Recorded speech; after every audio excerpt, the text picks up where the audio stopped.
Namatti fuutee mana hidhaa jirti.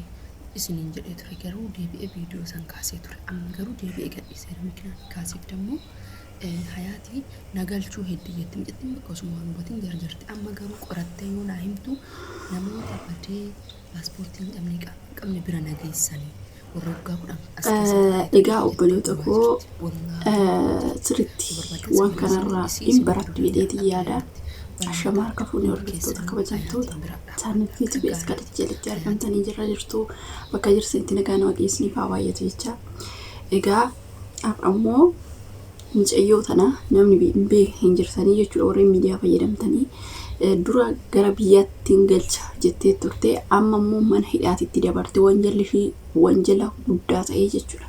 Maaliif TikTok irratti wantoota isaan hin eegne irraa fuudhanii yoo laalanuu uffata isaanii bakka waa hundumaa achi keessatti arganii madaamiin deebistee mana hidhaatitti hiisistee jedhanii akka jedhanitti ijoolleen mana hidhaa jirti. Egaa amma raajii kennanii turanii beektanii amma raajii sun maalidha mucayyoo tanaan maal jedha seetanii yookaan TikTokii kana balleechii jennaan hin balleechuu TikTokii jette ilaala. Kuni nuyi yeroo biyyaa baanu obboleewwan tokko TikTokii fayyadamuuf yookiin immoo dhugaa dubbachuuf bilbila fayyadamuuf biyyaa hin baane karoora qabna karoora dheeraa qabna karoora keenya san galmaan gaanne jenneeti kan biyyaa baane malee yookaan TikTokii yookiin miidiyaa kana fayyadamneeti miti. Akkuma carraan waan beektanii dhugaa dubbachuuf sa'aatii qabnutti garuu sa'aatii qabnutti maraachuu dhiisnee bakka barbaannetti amma kuni kilaasikii jechuudha. Sa'aatiin kilaasikii sa'aatiin yeroo sa'aatii qabuttiin viidiyoo tana waraaba malee sa'aatii isaaniitti irraa fudhadhee viidiyoo tana waraabaa hin jiru jechuudha. Abadan ani amma TikTokii oggaa miiqa garuu immoo akkanumatti ilaale malee achirraa waan namni baay'inaan yookiin immoo isaan araboonni baay'inaan waan fayyadamaniif waan na arganiif waan ana hojjetu san anis simmar sirba waan akkasii kan yoonoo faafadhee faaruun gadi lakkisa malee gara TikTokiitiin waan hin taane kana gadi sin lakkisu ofitti si fiduu jechuudha. Maaliif ani shimmoo sirma ina bazza'e isiniin jedha. Wala arrabaa wala wata ka arabiffaan illee itti ammatee bakka isaan isa laalaniitu ibbitu jedhanii jechuudha hin maraatte. Kanaaf obboleewwan tokko sirriitti of eeggannoo godhaa. Waan akka TikTokii kana keessattuu ijoolleen mana madaamii jirtan araboonni hin jaallatan. Ni beektu kan namoota meeqa arabni kan qabdeetoo galchitu diraamaa hojjenne jedhanii ijoollee meeqa amma lakki waan akkana kana dhiisa isobdi asirratti fidde ijoollee baay'inaan arrabsaa turtanii jechuudha. Dhugaa dubbachuuf waan akkana kana dhiisa diraamaa akkana kana hojjetina ishiin hin argiti waan mafee yoo ta'e inni sin argiti keessattuu warri siimii qabdan siimii saniin banattan taanaan mi'a akkuma miseejiitti irratti dhufaa jechuudha. Kisuma san dhaqxee waan ati hojjettu hunda si argiti jechuudha.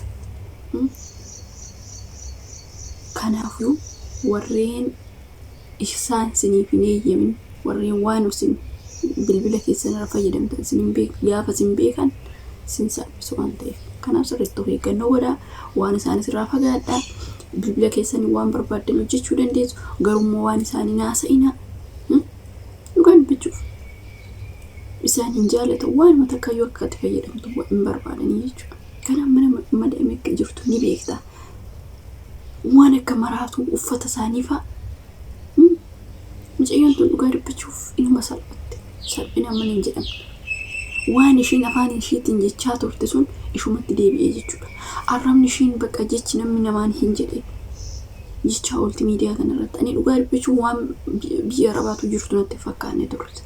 Amma wal ilaaluu bakka maraatuun ishii ani burjuuma akkamii yeruma akkamiiti amma shinti beetii yoo seente achi shinti beetii keechaa afaan banaa oolti. Bakkumti ishiin dhugaa baay'ee tokko abazze. Namoonni ijoolleen biraatirree isheerraa fakkeenya fudhattanii adabattanii gadi taa'uu qabdu TikTokii kanarraa jechuudha. Gaafa maraatu kana nama hin argine garuu amma ammaatti tokko yoo ta'e malee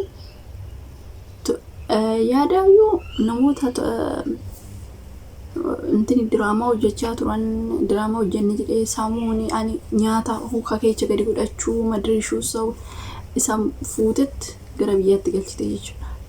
Galchite haddam ሰራተኛ ኢትዮጵያ አከና jedhanii haraboonni yeroo asoftu dhagayetan ture. Kanaaf yoo feeggadhaa yaa obboloota koo waan akkanaatitu jira. Isheen mucayyoo tana galchite ijoolleen biraammoo kanarraa fakkeenya fudhadhaa of eeggannoo godhaa jedheetan maxxansee ture. Bira jirtaa ati bira jirtaa soba nan jechaa turtanii jechuudha. Amma soba akka ta'e walumaan agarraa jechuudha. Walumaan itti deemaa walumaan inuma laattu jechuudha. Warreen soba jettanii asirratti na arrabsaa turte suni amma ilaattu jechuudha. Bara kana keessattuu beektanii dhugaa dubbachuuf araboonni akka qofaasanii miti jijjiirramte. Kanaafuu sirriitti of eeggannoo godhaa.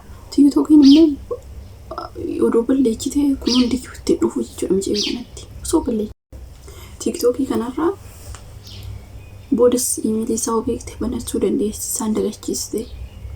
Odoo gisee isaa fuulduraatti balleechite ta'e kun hunduu itti dhufuun tala kanatti jechuudha. Waan maraachuu barteef waan masuusii baqa baala ginnatii kana qabduuf kana taate malee odoo nama sina siraata qabu taate nama gachee bulu taate akkanaan gootu turte. Ilaala isheen amma mana hidhaatti darbite. Yookiin hin baastu jechuudha. Akka isheen taa'aa turte isaan dhiisa araboota dhiisatoo anaayyuu na saalfachiise dhugaa dubbachuuf anumaayyuu na saalfachiise yeroon akkasitti isheen argu jechuudha. Abadan hin argine ani dubartii kana taatu sirma dhalladheetu hin argine jechuudha. Kanaafiyyuu biyya ormaatitti yookiin immoo gola namaatitti akkana godhachuu dhiisitoo akka ol jetteetu iyyaanuyyuu nama laaluun bataamitti sheemidha. Sheemi akkaataan isheen itti godhattu bageeta. Akkaataa isheen itti godhattu baay'ee ulfaataa jechuudha. Mana namaa keessa taa'anii akkasitti ragadanii akkas oggee sammuu ishee firii godhuun barbaachisaadha. Erga suusii akkana qabaatte garuu mana namaa keessa utaalaa ta'u waan akkanaa kun sirrii miti. Ijoolleen tokko hin jiru warra miidiyaa fayyadamanii warra fooloos gurguddaa qaban ni jiru ijoollemtu. Garuu akka ishee kanan ta'an tasgabbaanis sina siraatan haasa'u ijoolleedhaaf sagalee ta'u yoo sirbanillee yoo maal jedhanirree dhugaa dubbachuuf akka ishee kanatti maraan kan ofirraan ga'e ishumaa jechuudha.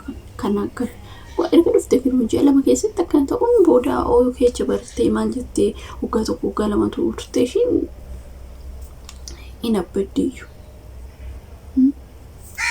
Kanaafiyyuu yaa obboloota koo waan akkanatti raawwafu eeggannoo godhaa. Of qusadhaa.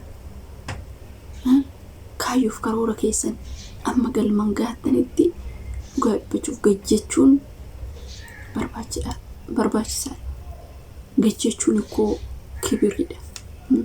Nama sanii illee malee gola ormaa keessa taa'ee akkan caafaa dhugaa dubbachuuf kan hin beeku ni amma beektanii dhugaa dubbachuuf yaada miidha. Uumaan viidiyoo tanaa yoo haasa'u sammuu keessa waa meeqatu na facaa waa meeqa yaadaa jechuudha. Kanaafuu yaa obboloota koo ijoolleen gola madaamii keessa jirtan keessattuu sirriitti of eeggannoo godhaa. Waan kanarratti xiyyeeffadhaa. Maalan ta'a laata jettanii sirriitti